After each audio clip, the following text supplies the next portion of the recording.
Olá, É, meu nome é Cristiane Pope e eu sou a diretora executiva da revista CIA Brasil Magazine em Atlanta.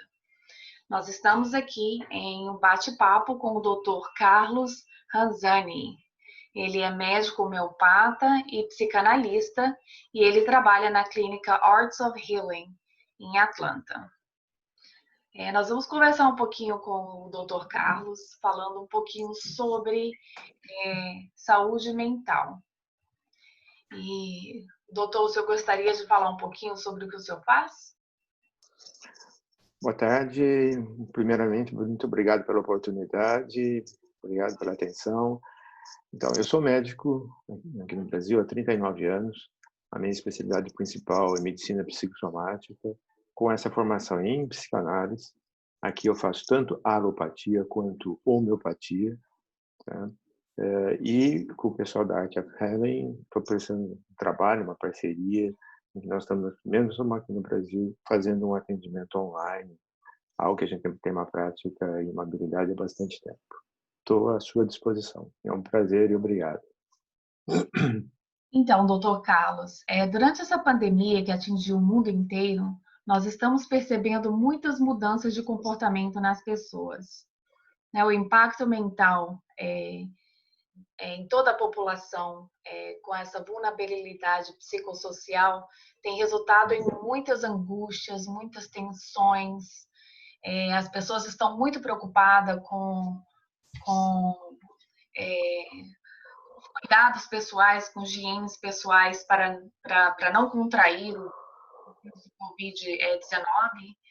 E Uhum. muitas pessoas estão se esquecendo da saúde mental, né? Que é importante a gente manter a nossa saúde mental durante esse distanciamento social que todo mundo está participando no mundo inteiro, não é só aqui nos Estados Unidos, não é só no Brasil, o mundo inteiro está passando por essa situação agora. Eu Perfeito. gostaria de lhe perguntar algumas perguntas que alguns dos nossos leitores enviaram para a gente, perguntando como a gente, primeiro, recapitular o que é o Covid-19. Uhum. Eu sei que essa informação já está por aí, mas muita gente não entende quais são os sintomas, o que realmente é a doença do Covid-19.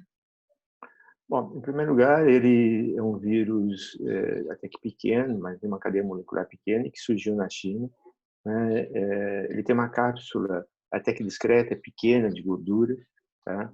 Mas o grande trunfo dele, né, é como ele é fácil de ser transmitido, né? Como ele acaba sendo com isso super contagioso, já que através das secreções nasais, respiratórias, da tosse, do espirro e principalmente, né, da saliva, né, e o que entra em contato com esses objetos, tá? Como ele é rapidamente disseminado, o que facilitou a propagação dele com maior facilidade. E, microscopicamente, ninguém estava dando muita atenção a isso no início, e aí facilitou.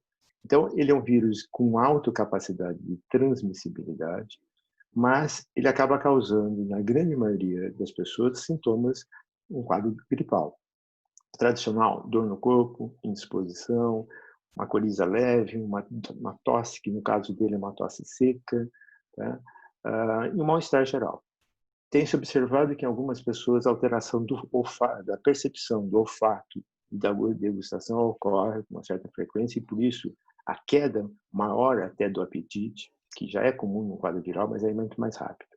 Mas o principal diferencial que mostra a diferença entre ser uma gripe, simples, ou um quadro com maior gravidade, principalmente nas pessoas que têm uma certa abertura para isso, é o quanto ele causa de uma insuficiência respiratória que rapidamente passa a ser severa. Então, são pessoas que estão com esses sintomas iniciais e, de repente, eles começam a ter uma falta de ar muito significativa, uma opressão muito forte no peito. Um ansioso, e como muita gente está, também vai dizer, mas eu também tenho falta de ar, falta fôlego, não consigo respirar. Sim, mas o ansioso, quando você coloca ele para andar, fazer uma movimentação, mesmo que discreta, não muda. Ele continua com o mesmo nível de queixa e até você vê que ele se sente às vezes melhor com mobilidade. A pessoa com o vírus, não. uma simples caminhada de alguns passos, ele fica ainda pior. Tá?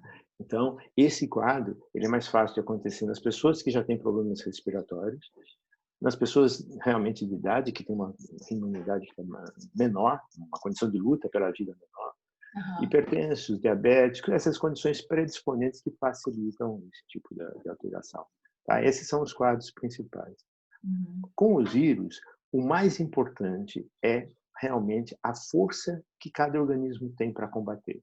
Se você, isso que vence a parada, isso que vence os vírus. Mesmo, por exemplo, numa AIDS, numa hepatite C, que são quadros de vírus, você hoje tem isso sob controle porque você tem produtos que evitam a replicação do vírus. Nós não temos medicamento hoje para nenhum tipo de vírus que você mate o vírus, como é o caso das bactérias, dos fungos, que mora de trabalho ainda tem. Vírus é a força do nosso organismo, a nossa saúde é que vai resolver. E por isso é tão importante os fatores e a pessoa estar bem. E por isso que esse tema que você está trazendo é muito importante. Porque a saúde mental, o bem-estar não só físico, mas principalmente mental, emocional, né, é fundamental numa hora como essa para você vencer a situação. E esse isolamento, essa situação de restrição, tá criando uma série de emoções muito mais intensas e, com isso, realmente, em vez de ajudar as pessoas, ela pode estar protegida do contágio que venha de fora, mas ela pode estar muito fragilizada perante essa situação. A gente inclusive tem até uma pergunta aqui perguntando sobre se você não está com seu estado emocional balanceado e bem, se isso afeta a sua imunidade. Sim, afeta e muito. Tá? A grande vantagem é que está na sua mão. Você não depende. Você pode receber ajudas de outro para conseguir isso, mas você não depende essencialmente de outro fazer isso por você. Então, é um fato. Né? E é o que está acontecendo. Eu tenho comentado que o coronavírus, na verdade, foi uma fagulha que caiu num paiol de palhas secas. Nós já estávamos vendo uma sociedade que já estava doente. É impressionante, é só você ver o quanto existiam de pessoas, estão existindo ansiosas, depressivas, né, infelizes. Tá? E isso tudo só intensificou. Tá? Porque o medo está muito mais intenso nas pessoas. Então, já existia um quadro. Por quê? Porque as pessoas estão realmente muito distantes delas mesmas. Elas estão distantes do seu interior. Elas estão sem saber direito quem elas são, ou seja, que força que ela tem. Elas estão distantes, na verdade, das próprias pessoas com quem elas convivem, família, verdadeiros amigos. Até uma redundância falar isso, né? Amigo é uma coisa, colega é outra. Mas ficou tão banal essa história de amigo, que hoje você tem que diferenciar amigo e amigo de verdade. São poucos. Né? Então, isso já estava deixando uma população muito frágil. Muita gente frustrada com a vida. Né? Às vezes profissional, pessoal, e muitas vezes vivendo uma vida de aparência, de casca, que o interior já estava vazio. Né? E aí, numa situação dessa, o medo, né, encontra um terreno enorme para crescer, para se desenvolver. Né? Então, por isso que é tão importante trabalhar para o bem-estar, a saúde mental e emocional. Tá?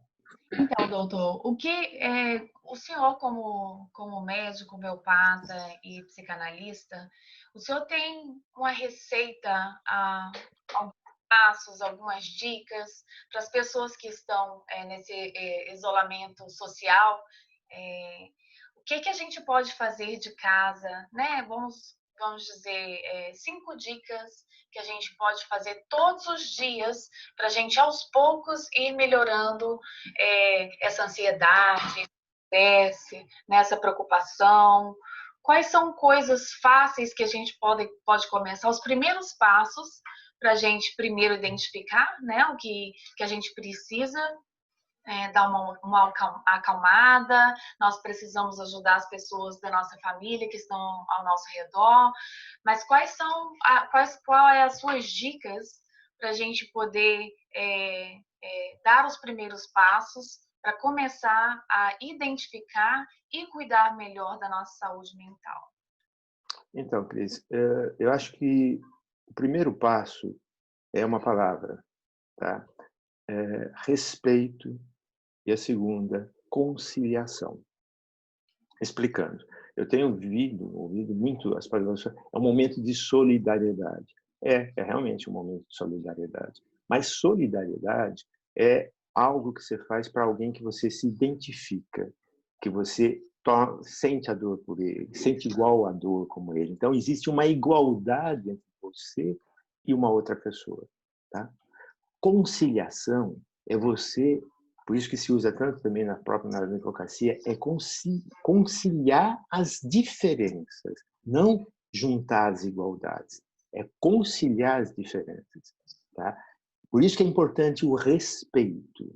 Você respeitar algo que é diferente e depois conciliar, para aí sim somar. Tá? Isso começa dentro de cada um de nós. A gente aceitar as nossas diferenças, até aceitar a presença do medo e se perguntar o que essa parte vai me encaixar e vai me ensinar com a outra parte. O que o medo, por exemplo, está me ensinando? O medo é um sentimento necessário que nos protege. Ele é importante se você aprende com ele. Se você foge dele, se você tem medo do medo, você perde a oportunidade de aprender o que ele está dizendo. Tá? Então, esse é um primeiro processo. Você começa a se respeitar, se conciliar. Primeiro com você mesmo.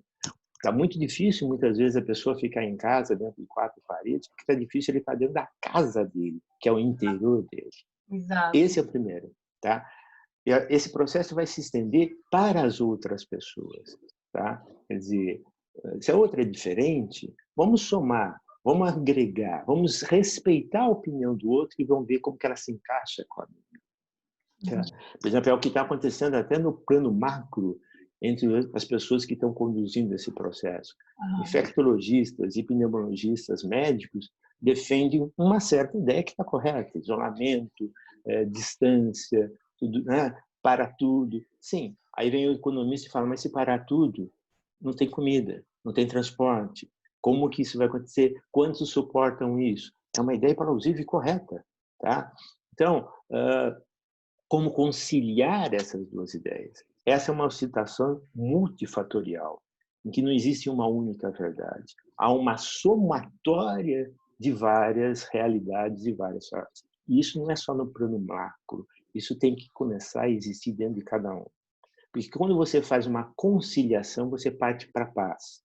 Você parte para o encontro. E isso dá uma imunidade imensa. Isso dá uma força, né? Não é um contra o outro, não é um somando ao outro. Aí sim você tem uma multiplicação de ideias e de esforços.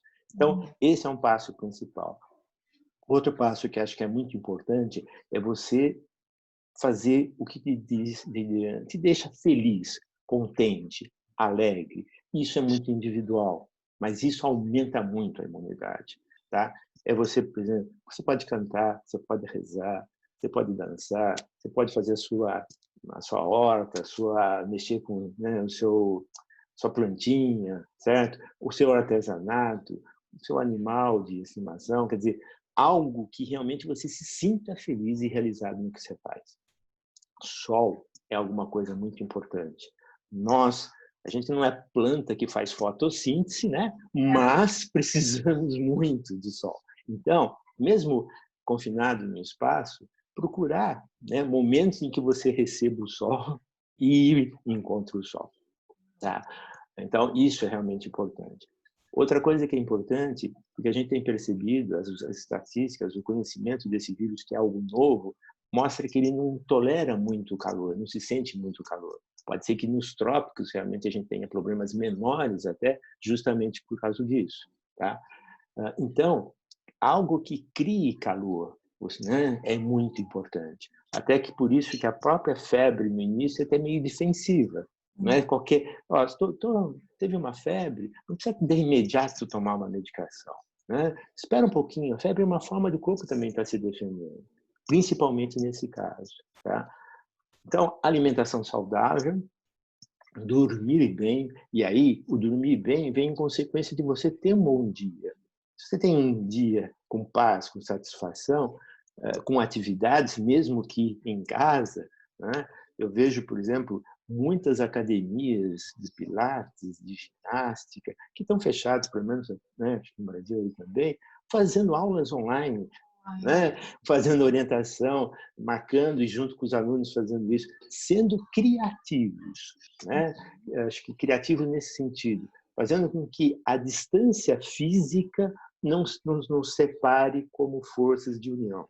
Acho que isso é importante. A união realmente faz a força, mesmo que a gente esteja distante fisicamente, geograficamente. Tá? Há um outro detalhe: água. Desculpe ter te cortar. Água, hidratação, manter uma boa hidratação, né, é fundamental. Lembrando aí que a preferência é por água, chás, né, de qualquer tipo, sucos também, só não precisa exagerar a quantidade de açúcar, refrigerante, né, isotônicos, essas coisas, não precisa disso. A melhor hidratação que existe é realmente a água. Tá? Doutor Carlos,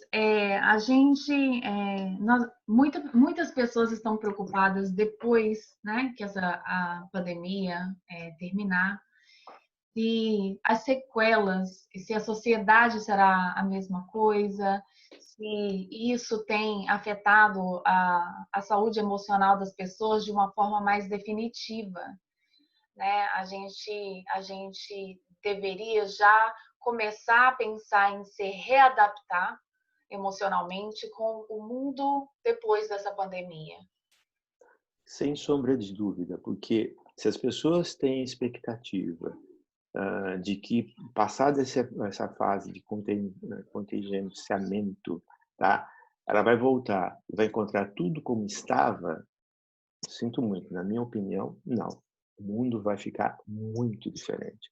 E vai ficar, acho que, muito diferente em relação, inclusive, à visão de mundo, né? A como viver, a que cuidado se vê, para que nós estamos vivendo.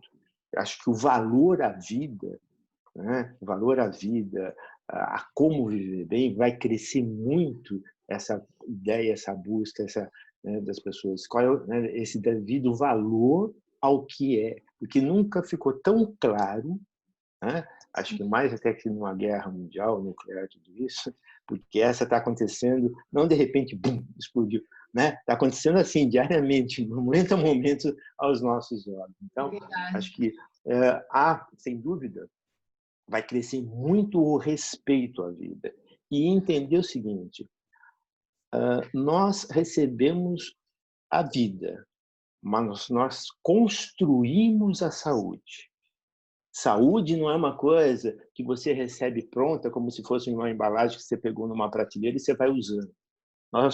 As pessoas fazem muito, elas são muito usuárias da saúde. Elas vão usando, vão usando, vão usando. Não, saúde é algo para você construir.